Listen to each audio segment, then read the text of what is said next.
Kdaj ste ugotovili, da obstaja nalog za aretacijo? V trenutku, ko sem postala viralna, sem vedela. Rekla sem, da sem cionistka. Objavili so njihove naslove. Naše identifikacijske številke, naš domači naslov, vse, kar si lahko predstavljate. Če se vrnem v Turčijo, to zame pomeni zapor. Turku Avci je bila študentka iz Turčije, ki je študirala v Izraelu. Po 7. oktobru je na spletu objavila nekaj komentarjev. Rekla je, da ima rada Izrael in da je cionistka. Od takrat je v Turčiji zanjo razpisan nalog za aretacijo in se ne more vrniti domov. Turku, dobrodošla. Pozdravljeni, najlepša hvala. Turku, tako si mlada in že si dala skozi toliko stvari, ker je tako nepošteno. Za državo, ki ne bi bila izraelska zaveznica, pa se je, odkar je Erdogan na oblasti, odnos poslabšal od zavezništva do skoraj sovražnosti. Povejte nam o svoji osebni izkušnji. Zakaj ste prišli v Izrael in kaj se je zgodilo? Najlepša hvala. O tem je res veliko za povedati. Vem. Najprej bi se vam rada osebno zahvalila. Velika čast mi je, da sem tukaj z vami. In mislim, da vas lahko imenujem za svojo judovsko mamo. Zelo sem vesela, da mi pravite judovska mama. Ker ko sva se spoznali, niste vedeli ničesar o meni. Bilo je naključje. In preprosto ste vprašali, imaš kam iti za šabat? Pridi ti in tvoja družina. Preprosto neverjetno. No, tudi mi te imamo radi. Zdaj smo te posvojili. No, Turku, veseli smo, da si z nami. In veš, radi te imamo. Radi imamo, da smo te posvojili. Ampak povej mi malo o tem, ko si prišla sem. Zakaj? Zakaj pride dekle iz Turčije, ki ni judinja, v Izrael študirati? Kaj se je zgodilo? Torej, odrasla sem v Turčiji. Vzgojena sem bila in smo zelo sekularni. In lahko rečem, po turških merilih smo leva, progresivna družina. In tudi smo patrioti. Veš, res smo povezani z našo sekularno ustavo. In to je bil vedno naš glavni cilj. Zaščititi našo sekularno ustavo v Turčiji in zaščititi Turško republiko. Tako je prevzel svojo vizijo. Tako je preoblikoval državo. Točno tako. Vedno sem imela željo študirati politiko. In potem sem v Izraelu spoznala Izraelce. Ampak odrasla sem kot Kuvajtka. Da. Misliš Izraelce v Turčiji? Da. In pred 7. oktobrom smo imeli v mojem domačem kraju veliko izraelskih turistov. Morda je bilo 90% turistov iz Izraela. In bili so čudoviti ljudje. Neverjetno. Spremenili so celotno perspektivo Izraela v mojem domačem kraju. Tudi ko sem bila v srednji šoli, smo v razredih igrali Merah Dam. In tako sem jih srečala in jim povedala, da želim študirati v tujini. In oni so rekli, zakaj pa ne v Izraelu? Takrat je bil konflikt v Šejh Džarih. Ja. In to je bilo prvič, da sem te videla. Bog, vedno sem tam pri sporih glede Jeruzalema. Ja, in veš, odrasla sem v propalestinskem okolju. In v Turčiji mislim, da mora občinstvo razumeti, da je v Turčiji, za razliko od Irana, v Iranu so progresivni ljudje bolj naklonjeni Izraelu. Bolj razumejo palestinsko stvar, kako jo njihov režim izkorišča. Ampak v Turčiji so tudi progresivni ljudje propalestinski. In tako sem odraščala v tem okolju. Ampak sem se vedno spraševala, ker sodelujemo s temi ljudmi, ki želijo mojo državo spremeniti v islamsko državo. In zdelo se mi je, kot da spodbujam njihov namen. In to ni za palestinsko ljudstvo. Gre za ideologijo. In podpiranje te ideologije bo na koncu škodilo moji državi. Z drugimi besedami, islamistična ideologija je zadnja stvar, ki si jo želite v svoji državi. Točno tako. Ko je prišlo do konflikta v Šejh Džarih, sem si rekla, veš kaj, želim prebrati zgodbo z izraelske strani. Ni vse, kar Izrael naredi narobe. Zanima me, kaj pravijo, kako to zagovarjajo. In to si potem dobila iz medijev v Turčiji? Ja. Za vse je odgovorna Roza. Izraelci se nekega dne zbudijo in si rečejo, danes imam željo uničevati hiše, ubijati revne ljudi. Prav tako so tukaj vsak dan. Točno tako. Doktorat. Ne danes. Ja, to je propaganda. In sem si rekla, to ne more biti resnica. In potem sem govorila s svojimi izraelskimi prijatelji, ki sem jih spoznala. In potem sem videla tudi tvojo stran. Ti, sama in Emily. Vidve sta bili prvi osebi, ki sem jo poznala. Prvi vplivnici ali novinarki, lahko rečem, iz Izraela. In potem sem si rekla, v redu, ni tako, kot beremo ali vidimo. Je bolj zapleteno, kot si mislimo. In potem sem videla enega od člankov profesorjev z Hebrejske univerze. In potem sem poiskala Hebrejsko univerzo in si rekla, ustanovil jo je Einstein, vsi ti odlični profesorji. Lahko se naučim hebrejščine, arabščine, želim študirati politiko. Ali obstaja boljši kraj? Wow. In potem sem pristala tukaj. In čeprav sem bila glede Izraela bolj zmerna od svojih prijateljev in okolice, mislila sem, da vem več. Ampak se mi je celotna perspektiva spremenila. Prav vse. Nisem vedela ničesar o judovstvu, judovskem narodu in Izraelu. Ampak bila si kar pogumna, da si zapustila svojo državo in šla študirati v Izrael. Ni bilo tako, kot da bi šla v New York ali kam drugam bolj znanega, v Pariz ali London. Prihajala si v Izrael. To je izbira. Ja, to se ne zgodi kar tako, Turko, veš? Ja, v resnici si je moja mama želela, da grem v Evropo. Ja, to bi bila običajna stvar, ki bi jo naredila turška študentka. Ja, ampak nihče ne gre v Jeruzalem. Tako da to hočem povedati. Prišla si v Jeruzalem. To je kar pogumno in izstopajoče. Ja, Kako so tvoji prijatelji reagirali, ko si rekla, da greš v Jeruzalem študirati? rekli so mi, da tam ne bom našla nobenih prijateljev. Judje so prijatelji samo z Judi. In da ne bom našla nobenega prijatelja, da je noro, da je tam ves čas vojna. In pravzaprav, to je bila tudi moja predstava o Jeruzalemu. In vseeno si prišla. Točno to pravim. Ob vsej tej negativni propagandi in prijateljih, ki so govorili, da nihče ne bo govoril s tabo, da ne boš imela nobenih prijateljev, pa si vseeno prišla. Zakaj? Ker sem želela priti in videti z lastnimi očmi. Ja, ker se Turčija spreminja v nevarno območje, ki ga Erdogan spreminja v islamsko, teroristično in avtoritarno državo. Ja. In moram priti na Bližnji vzhod in videti, s čim imamo opravka. Tega ne morem analizirati iz Evrope. To je neverjetno. V redu, torej prideš sem. Kakšni so tvoji vtisi? Veš, spomnim se svojega prvega spomina v Izraelu. Pristala sem na letališču in videla sem te Haredi Jude in sem si mislila, moj Bog, res obstajajo. Bila sem šokirana. Veš, tako nevedna sem bila. Mislila sem, Zakaj bi sploh mislila kaj drugega? ja, in potem bila sem šokirana na univerzi.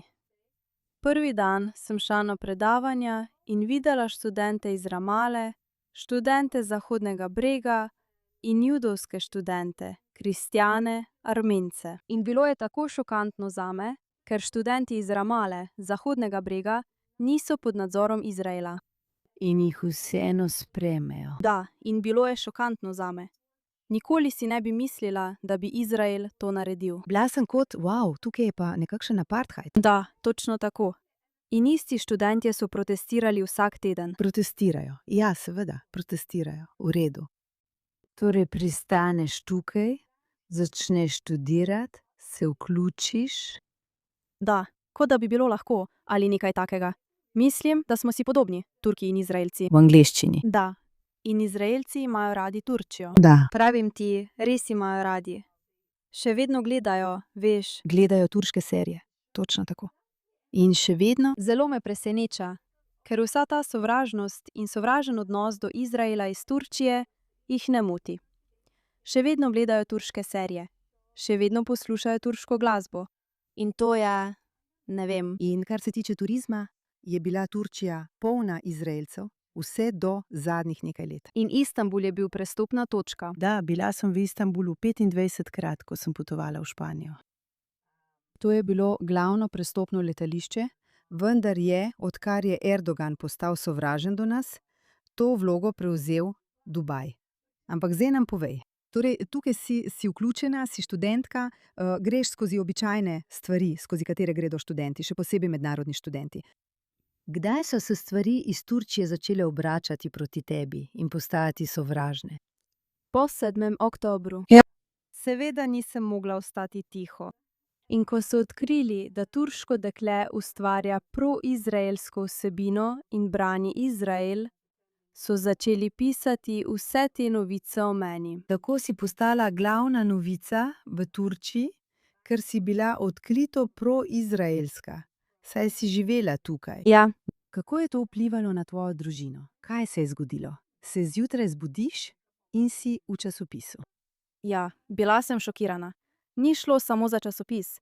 Bila sem viralna več dni. Viralno, zakaj? Kaj si povedala na spletu? Rekla sem, da sem cionistka in da se v Izraelu počutim varneje kot v Evropi. Kar je dejstvo. Mislim, da se ljudje počutijo enako. Ja. Tega nihče ne more zanikati. Ja. In tega niso mogli prenesti. Celo zapisali so, da imam dvojno državljanstvo, da sem vojakinja IDF. Točno tako, dobim toliko denarja. Ja. In bila je cela kampanja proti meni. In nič od tega ni bilo res. In bilo je nekaj, kar je presegalo mene. Poskušala sem se razložiti v turščini, ampak ne glede na to, kaj sem rekla, so me že sovražili. So te poskušali in obtožili? Ja. Govorimo o celotnih medijih. Celotni državni mediji proti tebi. Imam samo svoj telefon, veš. In proti mladi ženski v Izraelu. Točno tako. Kako je to vplivalo na vašo družino? Mojo družino sem seveda postavila v zelo težak položaj. Morali so se za nekaj časa preseliti, ker so objavili njihove naslove in klicali ljudi. Razkrili so tvoje osebne podatke. Točno tako. Naše identifikacijske številke, naš domači naslov, vse, kar si lahko zamisliš. Tam so bile njihove slike. In moja družina nikoli ni bila v Izraelu. So tako drugačni od mene. In so starejši ljudje. In seveda sem se počutila slabo. In nehali smo se pogovarjati. In še vedno slišim, da jih včasih kar aretirajo. Kot na primer, ste vi starši tega cionističnega dekleta? O, bog. In zato, da bi jih zaščitili, ne govorimo in niso srečni. In moj brat tega ni dobro prenesel, ker je rekel, tvegaš svoje življenje, tvegaš našo družino in ne moreš se več vrniti. In lahko tudi razumem njegovo perspektivo. Seveda, torej si žrtvovala za njih, ne samo zase. Točno tako. Vplivalo je na vse moje življenje. Na vse. Vse se je obrnilo na glavo. Turku, kdaj si ugotovila, da je zate razpisan nalog za aretacijo? In zakaj? Zakaj te aretirajo? Zaradi svobode govora? V trenutku, ko sem postala viralna, sem vedela. Ker v Turčiji je zdaj tako. Imajo vse te trole, na tisoče trolov. Troli. Prosja, da, nadzor iz prejšnjih organizacij. In poskrbijo, da nekaj postane viralno. In potem pritegne pozornost ljudi. In jo. Prejmeš nalog za aretacijo. Zakaj? Zakaj te aretirajo? V redu, zdaj. Žalitev predsednika Turčije. Tako je direktor sam izdal nalog za aretacijo. Ja. Zaradi žaljenja njega. Točno. Ali ljudi v Turčiji aretirajo, če govorijo o Erdoganu? Seveda.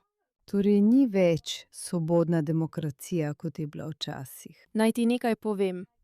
Ko dobim to nalog za aretacijo zaradi žaljenja Erdogana, je to za Turke nekaj povsem običajnega. Kot da niso. Niso bili to, kar si pričakovala.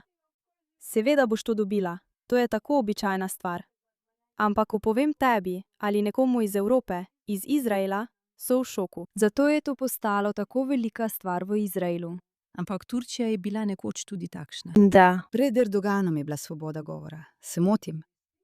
Tam je bila, ja, svoboda tiska. Ni bilo tako.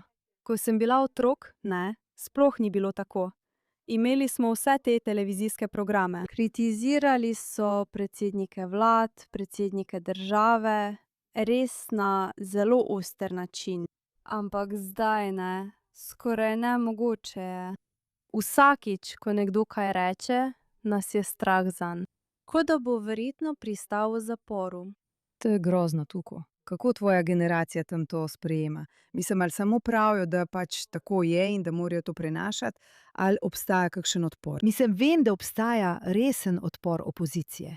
Vem, da so priljubljeni opozicijski voditelji, kot je župan Istanbula, če ga še niso dali v zapor.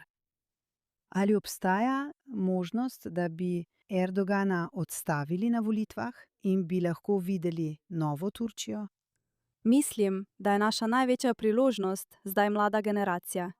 Ker mislim, da se je vsa generacija, čeprav so proti Erdoganu, nekako navadila na ta sistem. Mislim, da je to nevarnost. Ja. To je bolj nevarno kot prisotnost Erdogana, da se ljudje navadijo na njegov režim in se s tem preprosto ne morejo sprijazniti. Ampak mlada generacija tega ne sprejema. In zato so vsi voditelji opozicije, vsi župani v zaporu, ker ve, da bi izgubil, če bi šel na volitve. Tako preoblikuje vse opozicijske stranke in tudi svojo stranko. In celo zdaj preoblikuje opozicijske stranke. Na način, da ve, da bo, če bo šel na volitve, zmagal. Torej v bistvu spreminja pravila, da lahko še naprej zmaguje. Točno tako. Kaj to praktično pomeni zate, Turku? Imaš nalog za aretacijo, kar pomeni, da ne moreš v Turčijo. Veš, vedno poskušam ignorirati vse slabe posledice. Ne razmišljam tako, da ne morem več nazaj v svojo državo, k svoji družini. O ničemer od tega ne razmišljam. Poskušam razmišljati pozitivno, da sem lahko produktivna. Razmišljam tako, zdaj sem svobodna. Lahko povem, kar želim. Od tu naprej zagotovo lahko. Ja, točno tako. In veš, kar te ne ubije, te okrepi. In želim razmišljati, kot da je to priložnost, ki mi jo je dal Bog. In jo moram spremeniti v nekaj velikega. Ta zakon o žalitvi Erdogana je prizadel tisoče ljudi v Turčiji. In morda lahko iz tega naredim nekaj globalnega. Globalnega. Globalnega? Globalno. In lahko pritegnem globalno pozornost. Svoja dela lahko naredim večja. Tako resnično ignoriram vse slabe učinke. Osredotočam se na dobre stvari. In tako ostajam pozitivna. No, ti si zelo pozitivna oseba. Ti je všeč življenje tukaj v Izraelu? Da, obožujem svoje prijatelje. Imaš dobro življenje. Zdaj živiš v Tel Avivu? Ja, imaš dobro življenje. Mislim, da imaš svobodno življenje. Ja, zagotovo. Veš, to me res osrečuje. Lahko preprosto, ko grem na plažo v Tel Avivu, karkoli že je, tam je življenje. Ljudje so zunaj. Uživajo. In samo gledanje jih me osrečuje. Si tukaj našla prijatelje in skupnost? Se zdaj tukaj počutiš kot doma? Da, še posebej potem, ko so ljudje v Izraelu slišali mojo zgodbo. Da, bila si v vseh izraelskih medijih. Nimaš pojma. Matere, očetje, sporočila, ki jih dobivam, so preprosto neverjetni. Počutim se, kot da sem njihova hči. Cela država te je zdaj posvojila. Ja, in je noro, ker nisem Judinja, sem Turkinja, sem priseljenka. In celo začeli so kampanjo, da bi me obdržali v Izraelu. To je neverjetno. Torej veš, kar si zdaj je, da tukaj iščeš azil. Ja. Zakaj iščeš azil? Ker bi zame vrnitev v Turčijo pomenila zapor. In še huje, fizični napad. Mučijo zapornike? Tudi če niso policisti, so to sami zaporniki. O moj bog, torej bi poznali tvojo zgodbo.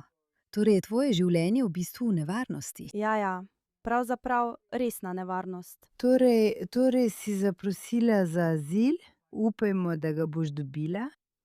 In boš tukaj ustvarila svoje življenje? Ja, upajmo, sem na poti. No, upajmo, da ti bo uspelo. In trenutno, ali lahko vsaj s svojim turškim potnim listom odpotuješ drugam, če se ne vrneš v Turčijo? Zdaj ne, ker sem še vedno v postopku. Si v postopku, v redu, ampak na koncu boš lahko.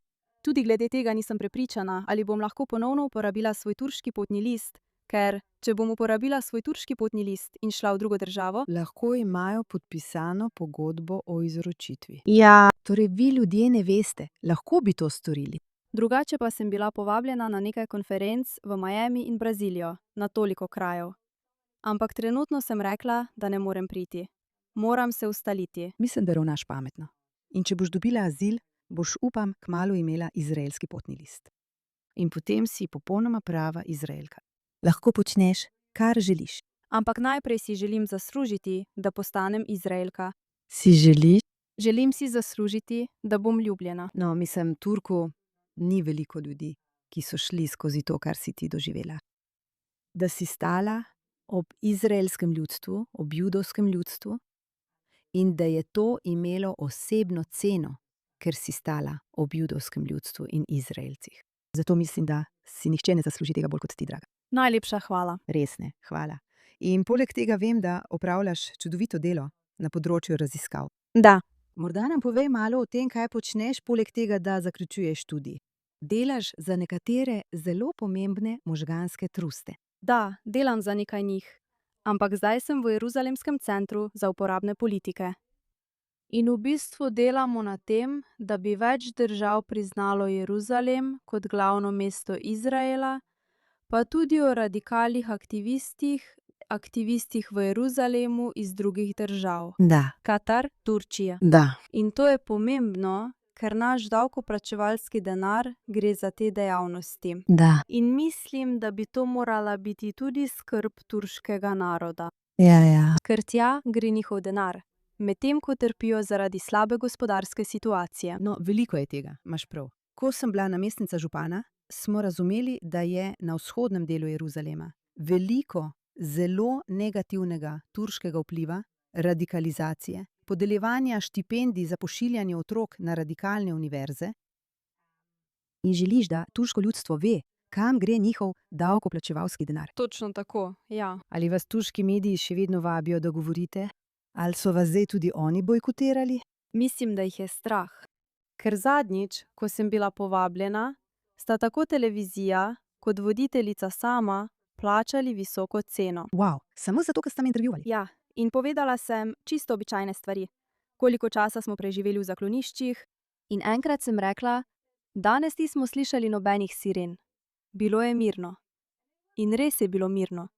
In oni so rekli, ona laže. Zakaj ji dajete prostor? Tel Aviv je uničen. In ali obstaja upanje za Turčijo?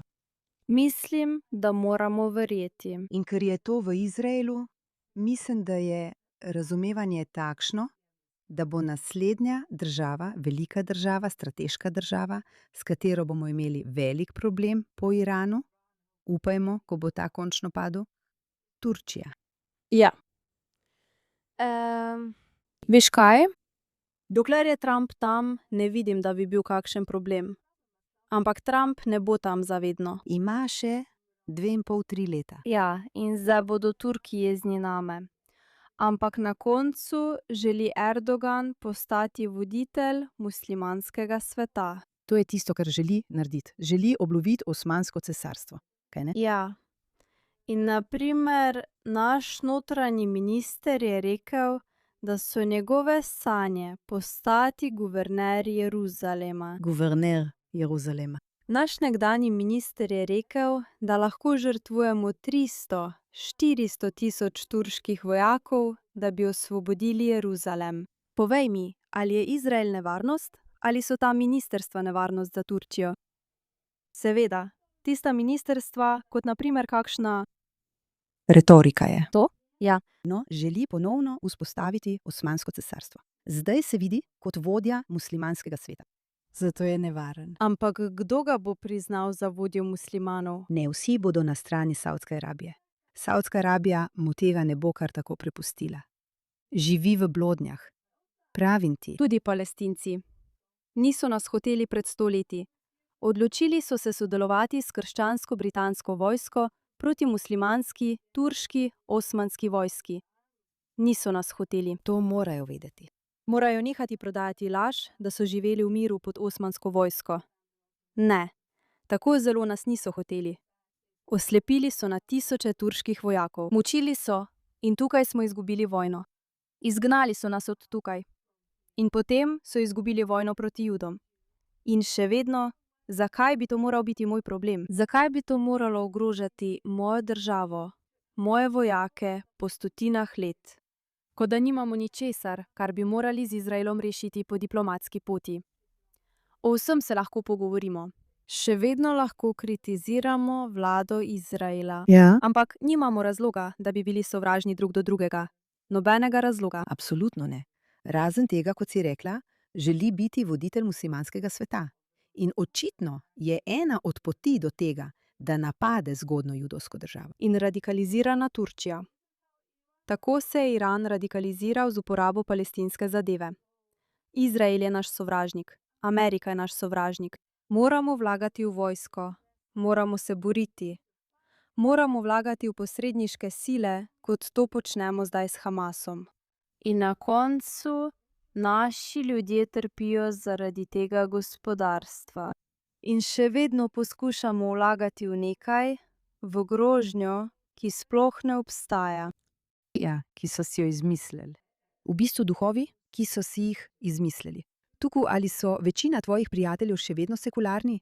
Je tudi tvoja skupnost, skupnost tvojih staršev, še vedno sekularna ali opažaš spremembo? Ali postaja nova generacija bolj radikalna, bolj verna? Ali je to samo vodstvo, medtem ko ljudje ostajajo sekularni? Ne, moja skupnost bo vedno ostala sekularna. In tudi kar vidim, mlada generacija, njih je težko radikalizirati. Wow. Ja. A lahko vidijo zunanji svet in se tako zelo trudijo. Radijo vse te verske šole in tem študentom toliko plačujejo. Vlagajo v te študente. Ampak še vedno ne morejo pridobiti mlade generacije. Pravite, da je narava turškega naroda še vedno liberalna in sekularna. Ker želimo biti turški narod, nismo Arabci, smo Turki. Ja. In res smo povezani z našo sekularno ustavo, z načeli Ataturka. Da. To je nekaj, česar se držimo. In veš kaj? Mislim, da Erdogan še dolgo ne bo spremenil sekularne ustave. Samo praktično Poskuša spremeniti način, kako ljudje živijo. Ja, ampak v ustavi. Ker če bo spremenil ustavo, bo prišlo do velike revolucije. Ja, in še vedno sem slišala, da si le 13% prebivalstva želi nesekularno ustavo. Ostali si še vedno želijo sekularno ustavo. Ja, Ker je kot temelj države. To je Ataturku uspelo doseči. točno tako. Resnično upam, da bodo zmagali tisti, ki želijo ohraniti to ustavo in da bodo v prihodnosti dobili voditelje, boljše voditelje, kot si zaslužijo. Ne pa nekoga, ki bo njihovo državo brez razloga popeljal v vojno in sovražnost. Ja, točno tako. No, Turku, po svoje si pogumna ženska. In zelo smo hvaležni, da si tukaj, da si se zavzela za nas, da si plačala to osebno ceno. In upam, da bo ta cena vsako leto manjša in da bodo pozabili na to, da bi te aretirali. Čudovito, mlado, inteligentno žensko. Ne se ukvarjajo s pravimi problemi in ne s to smešnostjo. In da kmalu postaneš Izraelka. Hvala, najlepša hvala. Hvala.